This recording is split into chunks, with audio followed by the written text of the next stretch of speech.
तो भाई लोग welcome to part 4 of lookism मानवा सीरीज एंड आज का वीडियो काफ़ी ज़्यादा इंटरेस्टिंग होने वाला है क्योंकि आज हम स्टार्ट करने वाले हैं एक brand new arc Busan arc. And just as you expected from Lookism, तुम इसके किसी आर्क को चाहे कितना ही पीक समझ लो, ये उससे नेक्स्ट आर्क और भी क्रेजी फेंकता है, जो सेम केस इस आर्क में भी है। तो इसलिए बिना तुम्हारा टाइम वेस्ट करे मैं तुम्हें सीधा ले चलता हूँ स्टोरी के ऊपर। तो हमने पार्ट 3 के एंड में देखा था कि डैनियल गन को विजिट करके जेल से वापस आ रहा है, लेकिन उसी वक्त वहां पे एक और कैदी का सेंटेंस पूरा हुआ था। एंड भाई that guy was aura himself. And इतना ही नहीं, उसको पिक करने के लिए यहाँ पे एक पूरी गैंग आई थी along with this man.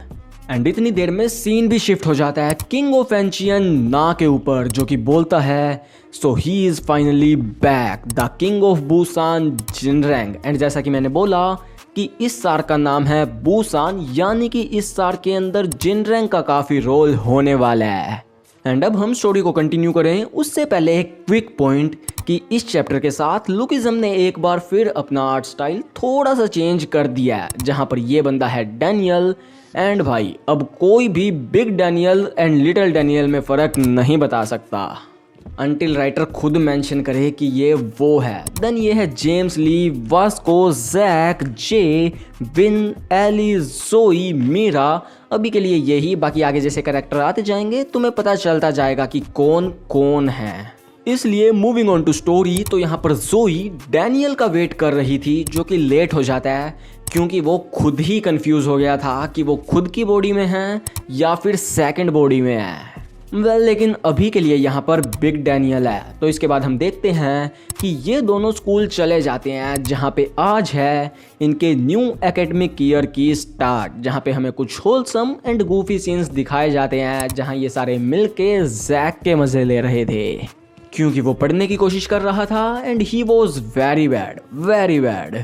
Then हम देखते हैं वास्को एंड विन के बीच कुछ यूजुअल सीन, जहाँ पे तुम देख सकते हो कि विन ने अब सन ग्लासेस नहीं पहने हैं, बल्कि उसने अपने डबल रेटिना की साइड को बालों से ढक लिया है। इसके बाद हम देखते हैं एली को, जो कि डैनियल से बात कर रहा था कि कैसे क्रिस्टल चार्ल्स वाले कांड के बाद स्कूल आई ही नहीं। एंड इतनी देर में डैनियल के पास जेम्स ली का मैसेज आ जाता है, जिसके बाद होता है इनका मीटअप, जहाँ पे थोड़ी सी बात के बाद डैनियल बताता है कि हाउ ही फील होलो, क्योंकि उसे पता ही नहीं कि उसे क्या करना है। चार्ल्स को ही उसकी डबल बॉडी का सीक्रेट पता था एंड ही डाइड।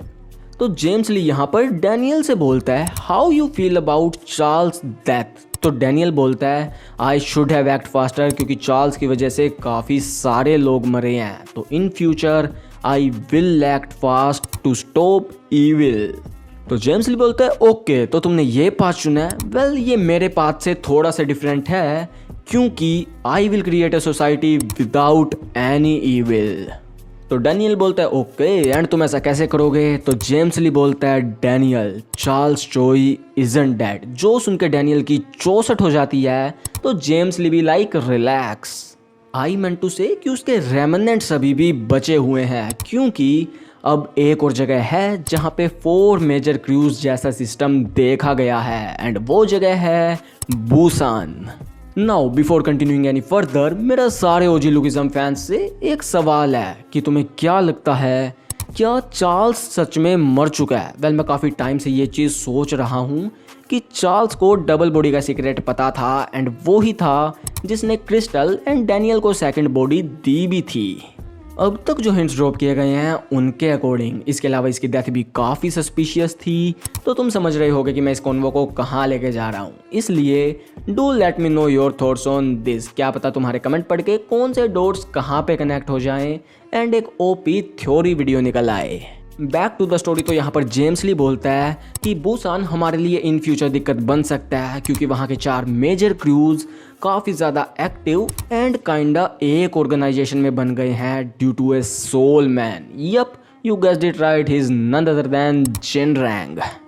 एंड यहाँ पे आता है सबसे इम्पोर्टेंट पॉइंट। तो जब जेम्स ली फर्स्ट जैन को कॉन्कर कर रहा था, उस टाइम जिनरैंग ऑलरेडी जेल में था, यानी कि जेम्स ली ने भी पहले जिनरैंग को नहीं पेला, और टू बी प्रिसाइज इनकी पहले कभी बैटल ही नहीं हुई।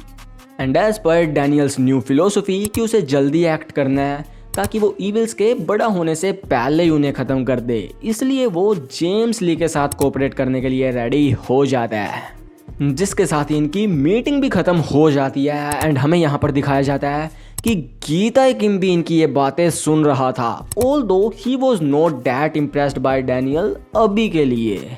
जिसके बाद हम देखते हैं कि जेम्स ली ने डैनियल के लिए एक और हेल्पर तैयार कर रखा है, किंग ऑफ एंशियन जेग्योन ना, लेकिन ये दोनों बुसान के लिए इनफ नहीं होने वाले, इसलिए डैनियल यहाँ पे 7 एलाइड के बंदे जोड़ता है, वास्को, जैक, विन, जे, ह्यूसन एंड ये खुद, और 7वें बंदे की स्पेशल एंट्री होने वाली है, इसलिए तब तक तुम भी सस्पेंस में रहो। ऑल्दो ये 7 बंदे भी बुसान के लिए इनफ नहीं होने वाले, जो हिंट हमें देते हैं गोंगस्यूप, ताइसू और जेगन। ऑल्दो अभी के लिए तो ये लोग बुसान में लैंड कर जाते हैं, जहाँ पे हमें देखने को मिलता है एक typical like master like student moment, जहाँ पे ह्यूसन एंशियन किंग की गाड़ी तोड़ देता है, लेकिन इस मैटर को जे सोल्व कर देता है उसे न्यू कार गिफ्ट करके। एंड इतना ही नहीं, जे ने यहाँ पर सारे एलाइड मेंबर्स के बुसान स्टे के लिए एक लग्जरियस होटल बुक कर रखा था, जो देखकर सारे लोग एक्साइटमेंट में पागल हो जाते हैं।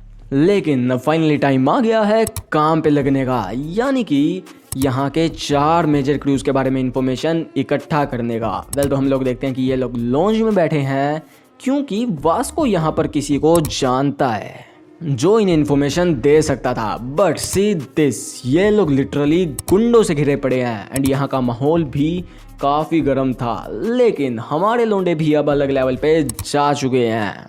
बट यहाँ पर ज़्यादा मामला बिगड़ता उससे पहले ही इन सारे बंदों का बॉस यहाँ पर आ जाता है, एंड सरप्राइजिंगली वो ही वास्को का भी दोस्त था। And if I am not wrong तो शायद ये वही बंदा है जो कि हमने अम्यूजमेंट पार्क वाली आर्क में देखा था, जिसके लिए वास्को ने 15 के या 20 के येन भी इकट्ठे करे थे। वेल तो यहाँ पर डैनियल बिना टाइम वेस्ट करे सीधा मुद्दे पे आके 4 मेजर क्रूज के बारे में पूछता है, जो सुन के इन सब की हिल जाती है, जबकि ये लोग अब तक बिग शॉट्स की तरह बिहेव कर रहे थे।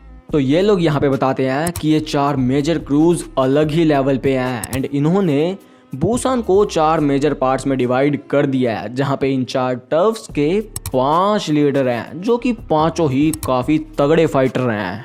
लेकिन सबसे डेंजरस बात कि इनको भी अब एक बंदे ने यूनाइट कर दिया है, यप, जिनरैंग, जो कि एक फेमस गैंगस्टर का डिसाइपल भी है। नाउ ऑल्दो मैंने लुकिज्म काफ़ी टाइम पहले कंप्लीट कर दी थी, but if I am not wrong तो जो गारप्योंग किम का डिसाइपल था वो भी शायद बुसान में ही था, जहाँ तक मुझे याद है। तो मे बी देयर से पॉसिबिलिटी कि जिनरैंग वो ही है, अगर मेरी याददाश्त ठीक है तो।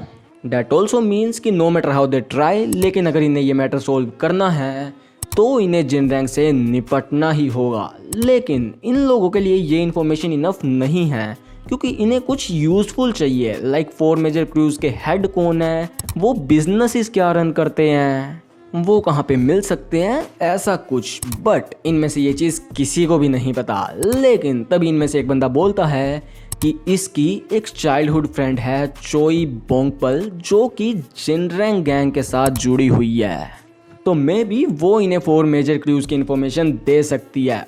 बट इस बंदे को बोंगपल के वेयर अबाउट्स का भी नहीं पता। बट यहाँ पर डैनियल के पास एक प्लान है जो कि इन्हें बोंगपल तक पहुँचा सकता है, एंड वो है योट पार्टीज करना, महंगे रेस्टोरेंट्स में खाना खाना, लग्जरी स्टोर्स में शॉपिंग करना। बट ये मामला सिर्फ ऊपर ऊपर से था, क्योंकि नीचे से डैनियल ने ये खबर फैलानी स्टार्ट कर दी थी कि ये लोग वीवी ग्रुप से हैं एंड इन्हें माल चाहिए, you know VV group workers के 3rd एफिलेट से।